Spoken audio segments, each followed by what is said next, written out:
Apreciados hermanos, explico la palabra del domingo segundo del tiempo de Cuaresma. La primera lectura es del libro del Génesis, capítulo 22, versículos 1 a 18. Abraham quiere sacrificar a su hijo Isaac para ofrecérselo a Dios. El pasaje forma parte de un grupo de textos llamados tradiciones patriarcales.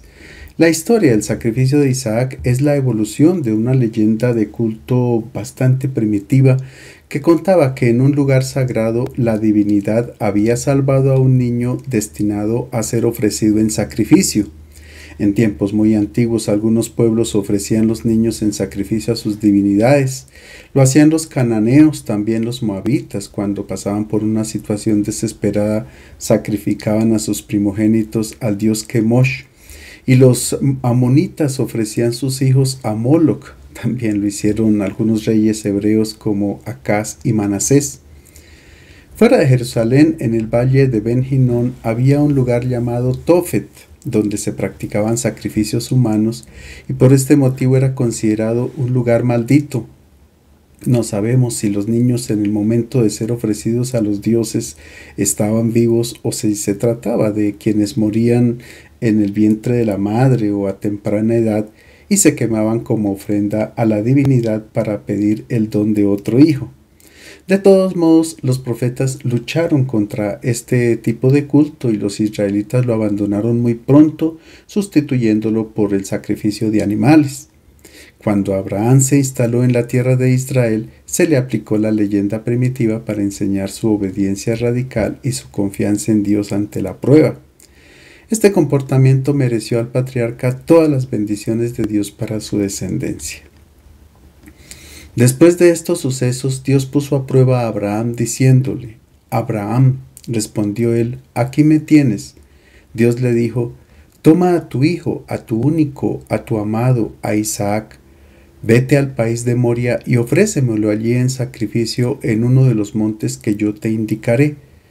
Cuando llegaron al sitio que le había dicho Dios, Abraham levantó allí un altar y apiló la leña. Entonces Abraham tomó el cuchillo para degollar a su hijo, pero el ángel del Señor le gritó desde el cielo: «Abraham, Abraham». Él contestó: «Aquí estoy». Dios le ordenó: «No alargues la mano contra tu hijo ni le hagas nada. Ya he comprobado que respetas a Dios porque no me has negado a tu hijo, tu único hijo». Abraham levantó los ojos y vio un carnero enredado por los cuernos en los matorrales. Abraham se acercó, tomó el carnero y lo ofreció en sacrificio en lugar de su hijo. Desde el cielo el ángel del Señor volvió a gritar: «Abraham, juro por mí mismo, por haber obrado así, por no haberte reservado tu hijo, tu único hijo, te bendeciré, multiplicaré a tus descendientes como las estrellas del cielo y como la arena de la playa. Tus descendientes conquistarán las ciudades de sus enemigos. Todos los pueblos del mundo se bendecirán nombrando a tu descendencia, porque me has obedecido». El relato deja ver una situación de conflicto interno en Abraham. En principio, él no puede entender por qué Dios le pide sacrificar a su hijo Isaac. De acuerdo con la historia bíblica, Isaac ha sido un don de Dios porque fue concebido en la ancianidad y a pesar de que Sara, su madre, era una mujer estéril. Ahora Dios lo pide en sacrificio, anulando la promesa de una bendición y de una descendencia. Desde el punto de vista literario, el texto sugiere una demora en Abraham para comprender la orden del Señor. Dios le dijo: «Toma a tu hijo, a tu único, a tu amado, a Isaac». No dice directamente a Isaac, sino que hay un proceso para identificar a la víctima y aclarar cuál sería la voluntad de Dios. Dios dice: «Toma a tu hijo, a tu único», pero sabemos que Abraham tenía dos hijos, Ismael e Isaac. Por tanto, el primero y segundo dato no son suficientes. El tercer dato: «Toma a tu amado», tampoco es suficiente porque Abraham ama de igual modo a Ismael que a Isaac, ambos son sus hijos. Y finalmente se identifica a la víctima, es a Isaac. Y aquí se agudiza el drama o el conflicto en el patriarca. Sin embargo, el texto deja claro desde un principio que se trataba de una prueba para Abraham. Por tanto, Una vez que Dios comprueba que el patriarca lo respeta, porque no le ha negado a su hijo, a su único hijo, el conflicto queda resuelto y aparece el animal para ser sacrificado en sustitución de Isaac. De esta manera se comprende que el Dios de Israel repudia como un crimen abominable el sacrificio de niños. Son los ídolos quienes piden sacrificios humanos. Por el contrario, Dios detiene el brazo de Abraham porque estaba a punto de agredir a su hijo, mostrando que es el Señor que ama la vida, el que da vida y aliento a todos y no quiere la muerte de nadie. Cualquier atentado contra la vida, incluso contra la de un criminal, no se puede catalogar como justicia divina. Ninguna forma de muerte violenta está en sintonía con la voluntad de Dios. Abraham siempre había creído en Dios desde cuando había salido de su tierra, cuando renunció a la seguridad de su casa paterna y a la protección de su familia y de la tribu a la que pertenecía. Pero pensaba erróneamente que Dios le pedía a su hijo en sacrificio. Cualquier religión que imponga prácticas degradantes o crea ansiedad y angustia o quite alegría de vivir, poniendo obstáculos al pleno desarrollo de la libertad humana, no es un culto a Dios, sino a un ídolo. El relato termina haciendo referencia nuevamente a las promesas del Señor. Abraham superó la prueba creyendo que Dios era fiel a su promesa de darle una tierra y una descendencia. Y por la obediencia de este hombre justo, la bendición de Dios tiene un alcance universal, es para todas las naciones de la tierra. En los primeros días del tiempo de Cuaresma, la fe de Abraham se propone como un modelo para todo aquel que quiera confiar su vida en las manos del Señor. Así como el patriarca, también el creyente escuchará de Dios sus promesas de alegría y de paz, pero también experimentará desilusiones y tendrá que afrontar momentos difíciles. Encontrará situaciones absurdas a lo largo de la vida, pero es allí donde está llamado a mantener intacta su fe y alimentar la convicción de que Dios nunca lo defraudará. La segunda lectura es de la carta a los Romanos, capítulo 8, versículos 31 a 34. Nadie nos acusará delante de Dios. En su carta, el apóstol expone a la comunidad cristiana de Roma el proyecto que Dios tiene, que es la salvación de toda la humanidad. Dios pone en acción este proyecto a través de su Hijo Jesucristo, y el cristiano está llamado a identificarse con él. Se trata de recorrer el mismo camino de amor a Dios y de entrega a los hermanos que recorrió Jesús. Es un camino que ofrece gozo y esperanza, pero también conlleva dificultades, dolor y sufrimiento. Sin embargo, el creyente pone su confianza en el triunfo final donde prevalece el amor de Dios. Por consiguiente, el apóstol no puede más que expresar su alegría. Si Dios está de nuestra parte, ¿quién estará en contra? El que no negó ni a su propio Hijo, sino que lo entregó por todos nosotros, ¿cómo no nos dará también junto con él todas las cosas? ¿Quién acusará a los que Dios eligió? Si Dios absuelve, ¿quién condenará? ¿Será acaso Cristo Jesús, el que murió y después resucitó y está a la diestra de Dios y suplica por nosotros? Pablo imagina que los pecadores son conducidos ante el tribunal de Dios para dar cuenta de sus acciones. Ellos saben que son culpables, pero en el momento del juicio se encuentran con una sorpresa. Nadie se presenta para acusarlos y ningún juez se levanta para condenarlos. Y mucho menos Jesús puede pronunciar sentencia contra los pecadores, porque durante su vida terrena ellos fueron sus mejores amigos y por ellos ha entregado su vida. Por tanto, en el más allá, Él nunca les dará la espalda, sino que los acoge como lo ha hecho aquí en la tierra. Nuestro pasaje ofrece una verdad absoluta. El amor del Padre del Cielo es definitivo y gratuito y no puede ser anulado por ningún pecado. No hay nada negativo en el ser humano que sea más fuerte que el amor de Dios. El Evangelio es de San Marcos, capítulo 9, versículos 2 a 10, la transfiguración del Señor. De acuerdo con la narración del Evangelio de Marcos, Jesús se dirige con sus discípulos a la región de Cesarea de Filipo, al extremo norte de Israel, y allí les pregunta por su identidad. Pedro toma la palabra en nombre de sus compañeros y declara que Jesús es el Mesías. Sin embargo, el Maestro les impone silencio porque aún ellos no logran comprender su verdadera identidad. Ellos entienden al Mesías como el esperado libertador militar, como el líder político que Israel estaba esperando para que los liberara del poder opresor de los romanos. Jesús tiene que aclarar su identidad porque de ella dependerá el seguimiento de sus discípulos y lo hace por medio de 3 anuncios de pasión, muerte y resurrección. Jesús no busca triunfos humanos, sino que se va a encontrar con una muerte de cruz que expresa la donación de su vida por amor. Después del primer anuncio de pasión, Jesús llama por segunda vez a sus discípulos y les pide renunciar a sí mismos. Los invita a tomar la cruz, es decir, a ofrecer la propia vida como lo va a hacer el Maestro. Porque todo el que quiera salvar su vida la perderá, y todo el que pierda su vida por causa de Jesús y del Evangelio la salvará. Tal vez al oír estas palabras los discípulos se desanimaron, se les cayeron los sueños de gloria y sus expectativas de triunfo, y les pareció que iban hacia un rotundo fracaso. Es en este contexto narrativo en el que el evangelista sitúa el episodio de la transfiguración. En él se va a revelar la verdadera identidad de Jesús. A pesar de su muerte en una cruz, Él es el Hijo amado de Dios. También hay que tener en cuenta el contexto en que se escribe el Evangelio para poder comprender aún más el mensaje de la transfiguración.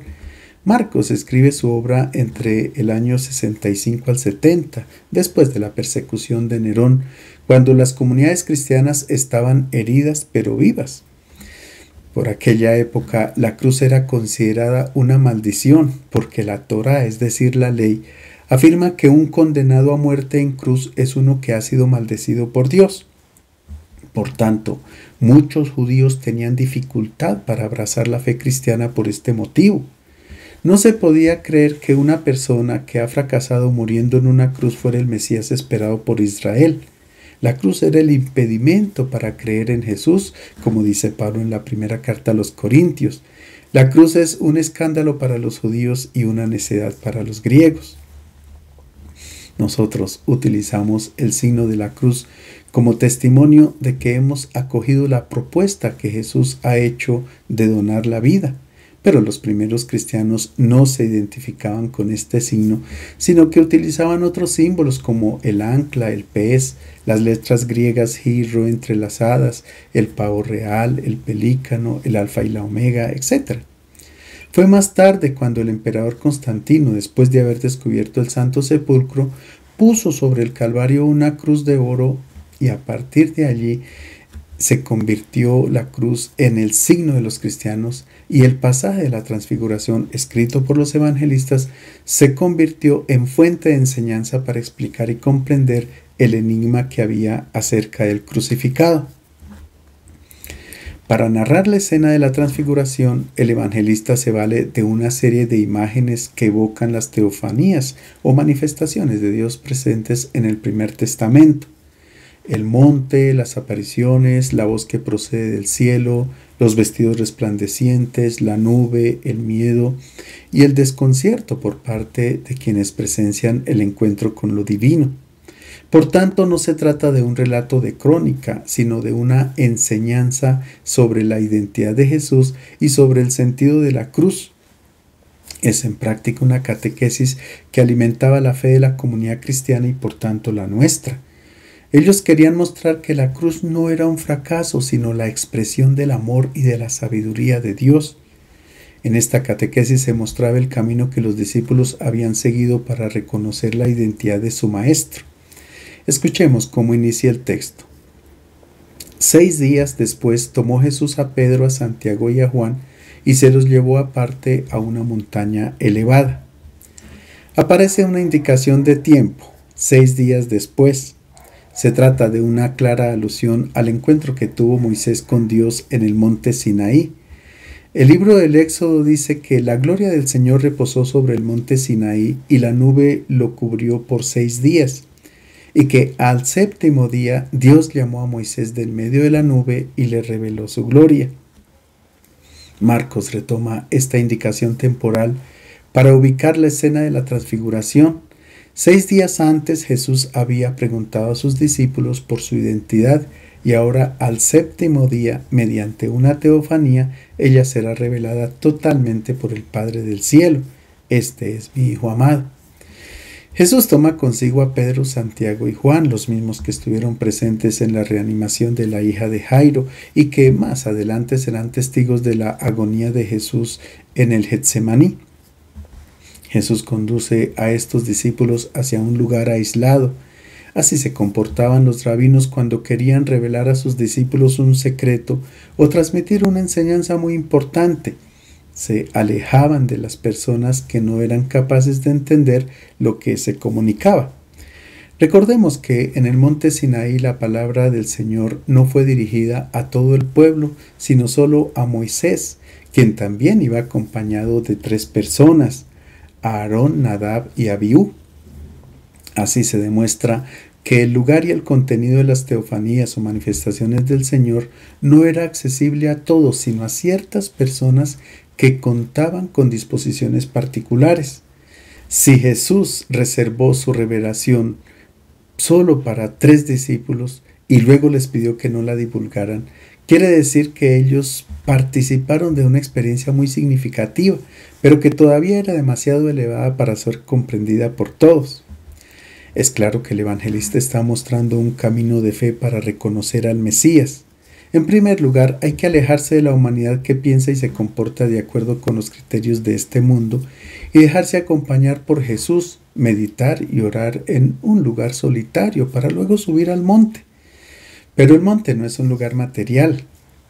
La tradición ha identificado el lugar de la transfiguración con el monte Tabor, por ser una montaña elevada en la Baja Galilea, en el centro de la llanura de Esdrelón. Pero no es un lugar físico. En todas las religiones la montaña era el lugar donde vivían los dioses. También Israel tenía el monte como símbolo del lugar donde el ser humano se encuentra con Dios, como sucedió en el Primer Testamento con Moisés y Elías. Más que un lugar material, el monte indica el momento en que la intimidad con Dios llega a su punto culminante. Es decir, subir al monte es metáfora para identificar el momento en que una persona asume los pensamientos y el modo de pensar de Dios. Se identifica con sus sentimientos, sus palabras y sus acciones. El texto continúa diciendo: Jesús delante de ellos se transfiguró. Su ropa se volvió de una blancura resplandeciente, tan blanca como nadie en el mundo sería capaz de blanquearla. Los 3 discípulos ven a Jesús transfigurado, es decir, distinto de como estaban acostumbrados a verlo, porque ellos ahora han entrado en el mundo de Dios. El verbo que se emplea aquí es metamorfomai, que significa transformarse, cambiar de apariencia. En otras palabras, los discípulos han asistido a una metamorfosis de Jesús. En el reino animal conocemos la metamorfosis de la mariposa. Cuando la contemplamos en su etapa de oruga o gusano, nos parece fea, despreciable e incluso repugnante. Pero esa no es su identidad. Ella es una mariposa, por tanto es bella, graciosa y encantadora. Cuando Jesús anuncia su pasión y muerte a sus discípulos, es como un fracaso ante los ojos de quienes valoran a las personas con criterios humanos, por su grandeza, su fuerza y su poder. Pero en el monte los juicios y criterios del mundo cambian. Allí se contempla la verdadera identidad de Jesús. En el monte los discípulos comprenden que la grandeza de Jesús no se mide por sus batallas vencidas, sino por su amor manifestado a la humanidad. Durante la transfiguración los vestidos de Jesús se volvieron blancos. Se trata de una imagen donde el color blanco indica la característica del mundo de Dios, signo de fiesta y de alegría, y el vestido hace referencia a la identidad de la persona, por tanto también a sus acciones. Es decir, el vestido del esclavo, el perizoma con el que estaba vestido Jesús en la cruz, ahora se transforma en una ropa tan blanca como nadie en el mundo sería capaz de blanquearla. En el libro del Apocalipsis, el vidente ve a los elegidos de Dios que aparecen en el cielo llevando vestiduras blancas. El color blanco opaca la muerte y se convierte en el color de la vida, de la resurrección. San Marcos dice que el día de la resurrección de Jesús, cuando las mujeres fueron al sepulcro, vieron a un joven sentado al lado derecho de la tumba, cubierto de una larga ropa blanca, signo de la presencia de Dios. Nuestro pasaje continúa diciendo que se les aparecieron Elías y Moisés conversando con Jesús. Moisés y Elías son dos personajes muy importantes de la historia de Israel. Moisés fue escogido por Dios para liberar a su pueblo de la esclavitud de Egipto y por medio de él el Señor ha dado la ley a su pueblo. Moisés aparece en la escena de la transfiguración para dar testimonio de que Jesús es el profeta anunciado por él cuando prometió a los israelitas: el Señor tu Dios te suscitará un profeta como yo, lo hará surgir de entre ustedes, de entre tus hermanos, y es a él a quien escucharán. Por otra parte, Moisés había pedido a Dios: muéstrame tu rostro, pero él le respondió: tú no puedes ver mi rostro y permanecer con vida.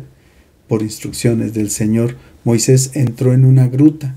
Dios puso su mano sobre el rostro de Moisés y él solo pudo contemplar la espalda de Dios, pero no su rostro, porque a Dios se le reconoce es cuando se le sigue. Por otra parte, Elías era considerado como el primero de los profetas por su celo por el Señor. Después de la contienda con los sacerdotes de Baal en el monte Carmelo, donde demostró quién era el verdadero Dios de Israel, tuvo que huir por el desierto hasta llegar al monte Horeb. Él tenía una imagen equivocada de Dios, pensaba que asesinando a los sacerdotes de Baal había hecho una obra buena porque imaginaba a un Dios triunfador y vengativo. Pero en el Horeb sucede la conversión de Elías con respecto a la imagen de Dios. Él esperaba encontrar a Dios en el terremoto o en el fuego o en un viento impetuoso que rompía las rocas. Imágenes que expresan fuerza y poder, pero Dios apareció en el sonido de un silencio suave y Elías tuvo que cubrir su rostro y no pudo ver tampoco la gloria de Dios. Finalmente Elías fue arrebatado al cielo y se esperaba que regresaría antes de la venida del Mesías. En la escena de la transfiguración, él es otro testigo, declara en nombre de todos los profetas que Jesús es el esperado Mesías de Israel. Estos dos personajes están en el monte de la transfiguración dialogando con Jesús y finalmente están contemplando el rostro y la gloria de Dios, que no es el poder ni la fuerza, sino su infinito amor. Moisés y Elías ahora pueden hacer un contraste entre la gloria de Dios que ellos imaginaban y la gloria que brilla sobre el rostro de Jesús. Estos dos personajes representan la ley y los profetas, es decir, el primer testamento, y ahora entran en diálogo con Jesús. El mensaje es claro. Sin Jesús, el primer testamento es incomprensible para nosotros, pero también Jesús permanece en el misterio si no tuviéramos el primer testamento. De acuerdo con el Evangelio de Lucas, en el día de Pascua, para hacer comprender a sus discípulos el significado de su muerte y resurrección, Jesús recurre al primer testamento y, comenzando por Moisés y siguiendo por todos los profetas, les explicó lo que en toda la Escritura se refería a él. Escuchemos cómo continúa nuestro pasaje. Pedro tomó la palabra y dijo a Jesús: Maestro, qué bien se está aquí. Vamos a armar 3 tiendas, una para ti, otra para Moisés y otra para Elías. No sabía lo que decía porque estaban llenos de miedo.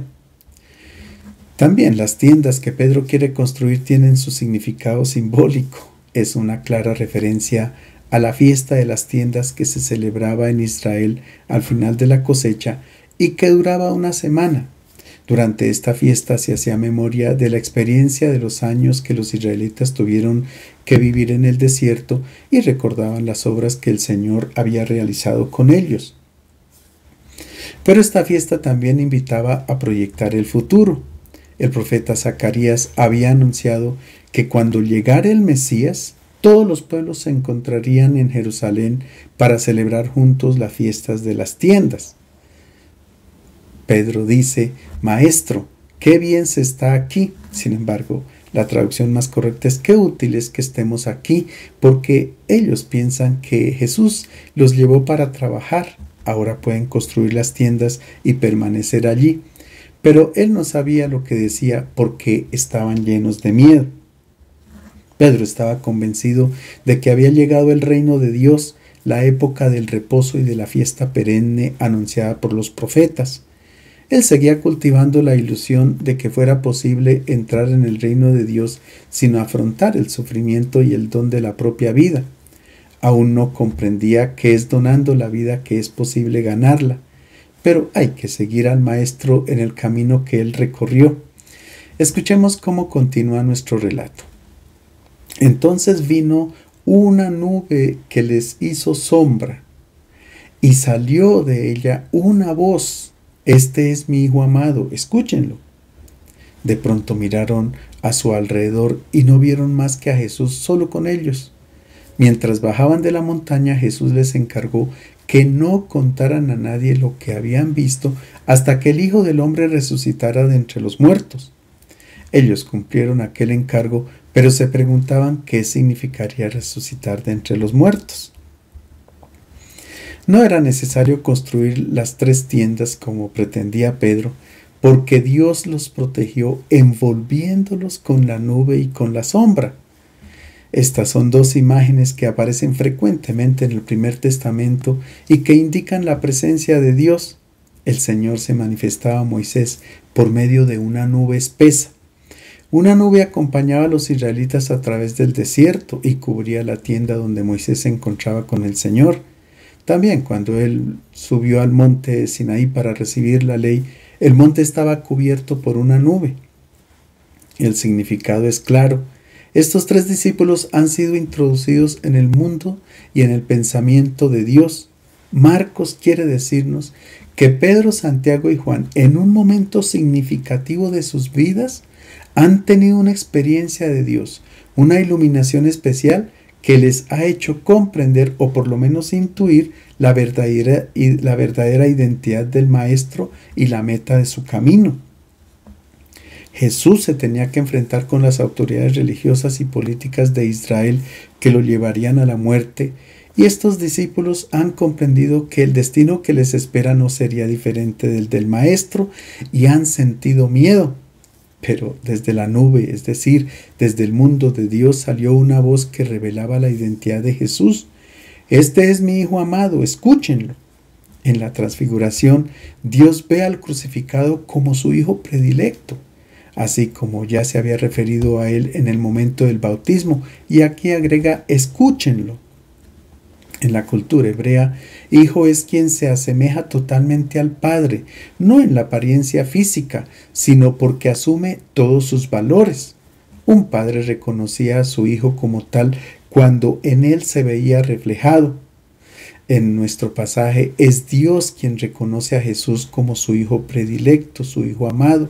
Si alguien quiere ver el rostro del Padre del cielo, solo tiene que mirar a Jesús de Nazaret. Por tanto, hay que escucharlo. Escuchar en hebreo se dice shamá y no significa solamente oír, sino obedecer, es decir, dar la adhesión total a Él. Quien escucha a Jesús también se convierte en hijo de Dios porque se asemeja totalmente a Él, y esta semejanza se manifiesta en el amor. Les deseo un feliz domingo.